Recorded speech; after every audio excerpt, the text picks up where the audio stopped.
Heavyweight boxing fans, what's the deal? All right, so Vladimir Klitschko has retired today, so a lot going on, man, with this WBA, IBF situation. Eddie Hearn, there was also another article that came out right after that where Hearn was talking about AJ versus Pulev either October 28th or November 11th, and the fight's going to happen in Cardiff, Wales. Okay, that's what he was saying. Now there's a new article that just came out. Let me pull it up. Anthony Joshua, this is on BoxingScene.com, so I'll leave it in the description box for you guys, and you can click it, read it, come to your own surmise. But it says, Anthony Joshua versus Luis Ortiz, ordered by the WBA. All right, you know what? I'm going to just read it, man, and I'm going to give my opinion about it.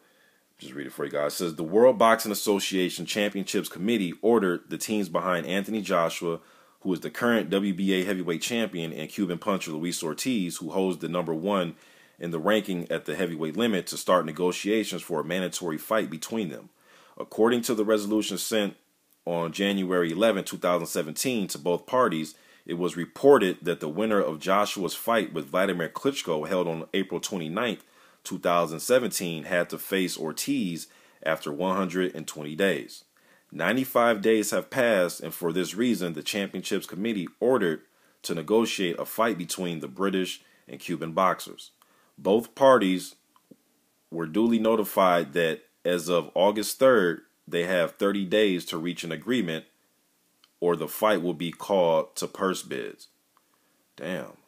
Okay, so Joshua was initially being looked to have a rematch with Klitschko for a date in November, but those plans fell through when Klitschko announced his retirement from the sport earlier today. There is another mandatory defense owed by Joshua as part of his obligation to the IBF to combat Pulev of Bulgaria. Joshua's promoter Eddie Hearn is already making the rounds, stating that Pulev is the likely next opponent for late October-November date in Cardiff. And he's been saying that for a while. Let me see what else it says here. But Ortiz and his handlers are claiming that a deal is in place between the sanctioning bodies, where their mandatory under the WBA is due to take place before the mandatory owed to the IBF. There could be a legal battle brought in by Ortiz handlers if he is skipped over in favor of Pulev. Wow.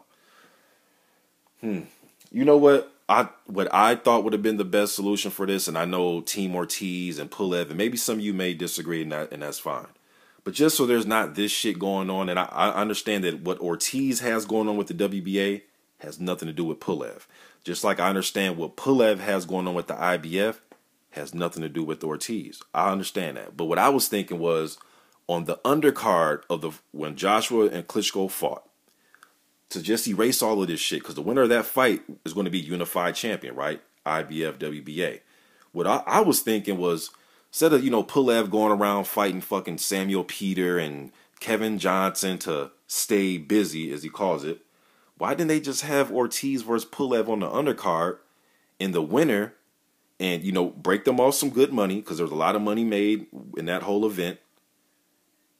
Why not just have them on the undercard, or, why didn't they have those guys on the undercard, the IBF, WBA, they just work together in this whole situation, have Pulev versus Ortiz, the winner gets a shot at the unified title.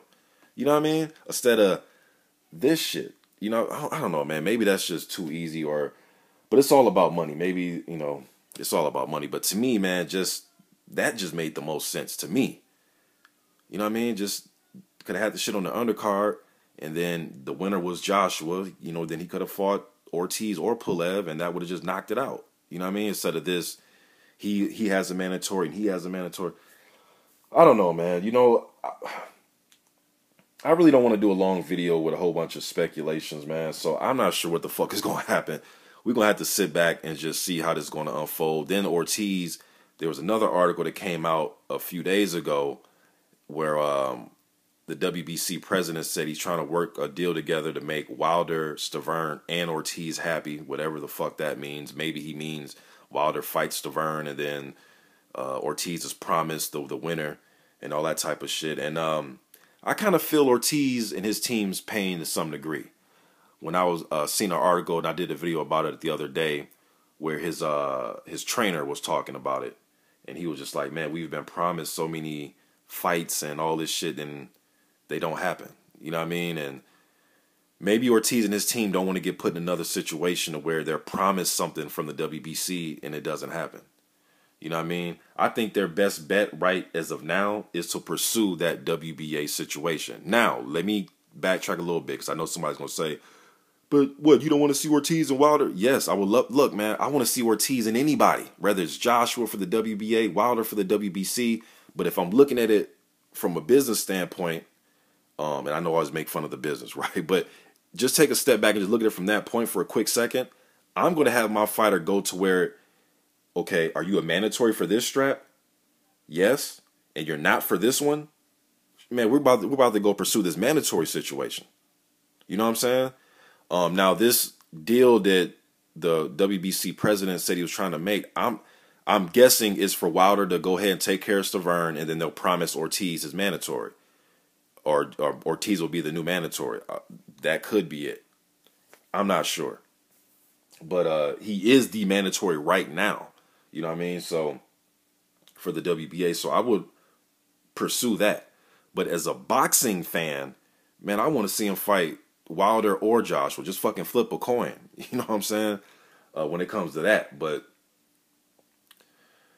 man, and then Pulev, he did, he beat Derek Chisora, man, to earn his he at that time when he beat Chisora, that was for the second mandatory position, right?